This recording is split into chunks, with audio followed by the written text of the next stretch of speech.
Hey everybody, it's your boy Big T, and I'm back with another video today. And I want to talk about a more controversial subject, and that's the body positivity movement. It's so controversial that I've tried to make this video 9 different times, and I just found myself rambling about things. And so I cut it off, and I'm like, all right, let me start over, let me start over. So it's been a difficult topic to talk about. And I thought I wanted to give a big person's opinion about the body positivity movement, because usually it's, you know, when something becomes a social construct within our society, it's like you accept it or you're a bigot or whatever. But hey, I'm a big person, so I have a right to talk about this and share my views on it. And so, just reading from Wikipedia what the body positivity movement is about, it says it's a social movement focused on the acceptance of all bodies, regardless of size, shape, skin tone, gender, and physical abilities, while challenging present day beauty standards as an undesirable social construct. Proponents focus on the appreciation of the functionality and health of the human body instead of physiological appearance.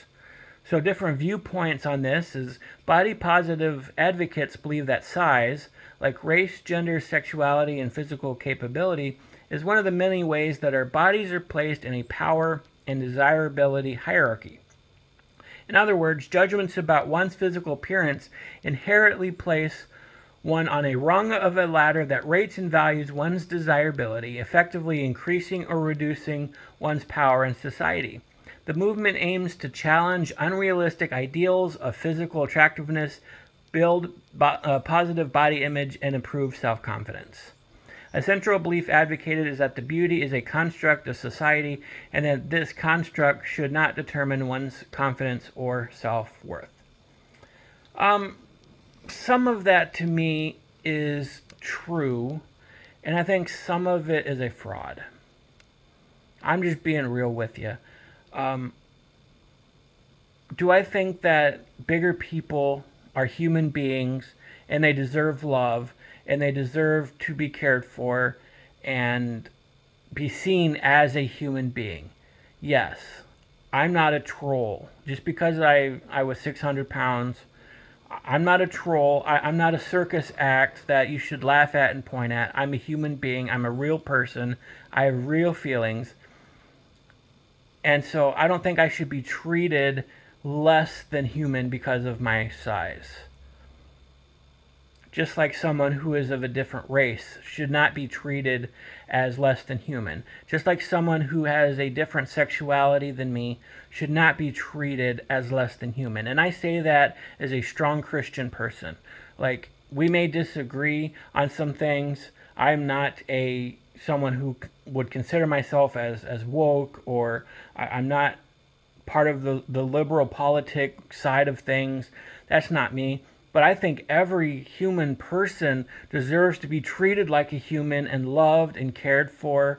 We should give the shirt off of our back for other people and love on them the way, and I know a lot of you might not be religious, but I believe that God loves us all and that God wants us to love one another in that same way and to take care of each other, to love our neighbor like we love ourselves, and that sort of thing. That's what I believe.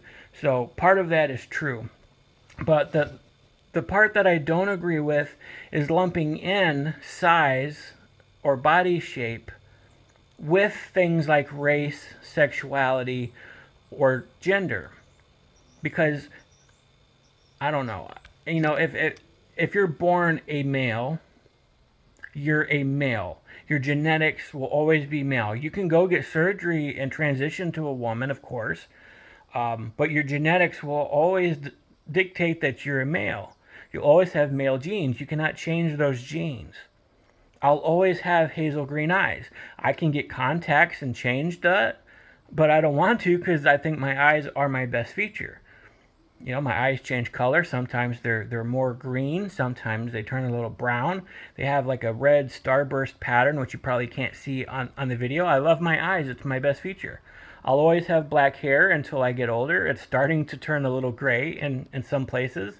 But until that happens, I'll always have black hair. Of course, I can go and change my hair color. I can get it dyed or whatever. But those are parts of me that are always going to be parts of me that that are part of my genetics. I can't change and have naturally blonde hair or naturally red hair. I have naturally black hair. That's my hair color. I naturally have green hazel eyes. That'll always be my eye color. Yeah, I can try to mask that and change it up, but that's completely different than your size. You are completely responsible for your size. And I say that as someone who has spent many years trying not to take responsibility for my size. Like when you get bigger and bigger and bigger, it's just more easy to get to a point in your life where you're like, okay, everybody needs to accept me as I am. And and that's just not going to happen. I could tell you a couple stories. One, I've been single for 15 years. I've had one relationship in my entire life, and it only lasted a few months. I met her online, and most of our relationship was online. And the reason why the relationship ended was completely my fault. I was not at my best at that time. It was right after my dad died, and emotionally, I was just a crazy person. So I don't blame her for moving on. She's, I believe, happily married now, so that's great. I have nothing but, respect for her and how she's moved on. But since then, there's been nobody. And I don't expect people to find me attractive at my current size. Maybe they do. Maybe they do like my eyes. Maybe they do like my hair. I've only recently started growing it out. I normally keep it short, but I'm just kind of waiting until I get to a more normal weight to see what I look like with long hair. And if I don't look good with long hair, I'll cut it and shape it, and I can change that. Like that's something that I can change to something that's more attractive.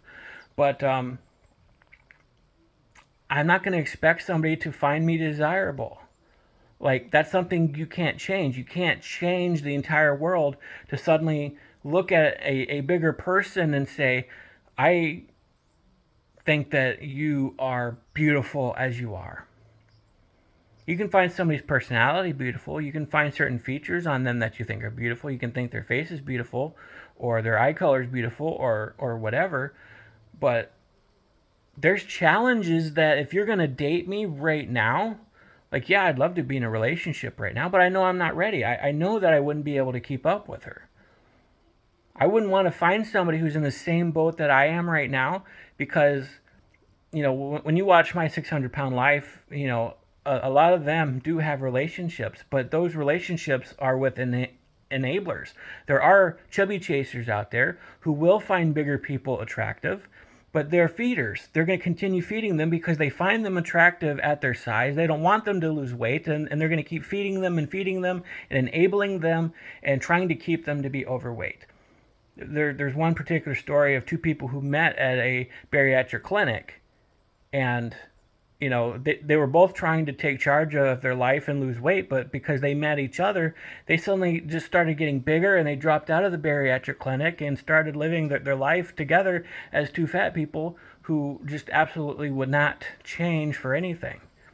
And so they eventually went to Dr. Now, and they both got surgery, and I don't know how their stories ended because they only follow 12 months of their lives, but yeah, I don't want to find somebody who's in the same boat that I am. So that would mean finding somebody who's more active. But I would not be able to follow them around and be active with them, to go to the gym, to go to the movies, to go out and hang out and have fun together. Like that's something I could not do right now. I hope to do that this next year. Like I have a lot of plans, and I'm going to take you guys along on some of those adventures. That's why I call this channel Big T Adventures. But I understand that my size limits me on what I can do. And so it's my responsibility to get myself in shape. It's my responsibility to continue my diet. It's my responsibility that if I want a relationship, not to force someone to accept me as I am, but to find me desirable when I'm able to keep up with them. And maybe you disagree with that, but that's how I feel about that. There's another story from my life. One time I tried to get a job at Myers. And you might think this is discrimination, but the guy called me up, said, okay, come in for an interview. I went in for the interview, and he took one look at me and said, I don't know that you can do the job.